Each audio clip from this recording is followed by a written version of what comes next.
එන්න සහෝදරවරු එන්න. හැමෝම ඇවිල්ලා ලඟ වෙන්න. මේ වැඩේට යන සහෝදරවරු නම් මේ හරි එකතු වෙයි හැමෝම එකතු වෙයි.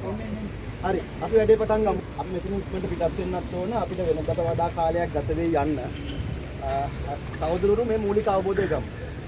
අපිට සභා 20ක් තියෙනවා ගාල්ලේ. එහෙ ප්‍රාදේශීය ලේකම් කොට්ටාස 20ක් තියෙනවා.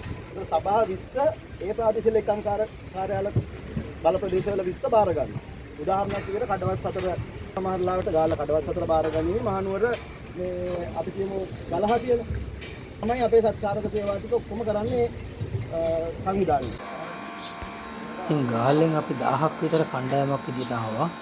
ඉන් කොටසක් තමයි ඊයේ අපි ගම්පල අම්බුලිවාව කනිපාමල මේ ආපදා වුණු කුඩමාහ කියන ගම විසුදු කරන්න ආවේ. ඉතින් ඒක තාමත්ම ඒයට ශක්තියක් වුණා. අපි සතුටු වෙනවා අපේ සහෝදරයන් මේකට සහයෝගය සම්බන්ධ.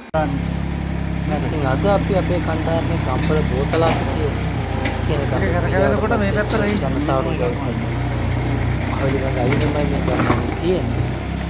අපි එකතු වෙච්ච අම්බලන්කොට ගාල්ල නියාගම ඒ වගේම ඇල්පිටිය අබරාදුව වගේම අක්මීමන ඔක්කොම කොල්ල කෙල්ලට යම්පු වගේ වෙනවා. ඉතින් සුලිකුණාට මොනතරම් ප්‍රතක් සිදු කළත් අපි අපේ රට කොහොම හරි ගුණා මේ මිනිස්සුන් අපි අතහරින්නේ නැහැ. ඒකට ශක්තියක් වෙනවා. ඊට ජනක තත්ත්වයක් මේ ගම්පල මේ රට හදන්න. අඩි 10ක් 12ක් උසට වතුර ඇවිල්ලා අපිට ආරාධනා කරනවා. ඒවා සියල්ලම තේ විනාශ වෙලා තියෙන මිනිස්සු. ඒක තමයි අපේ මනුෂ්‍ය. තාමත්ම කේදනීය තත්ත්වයක් මේක.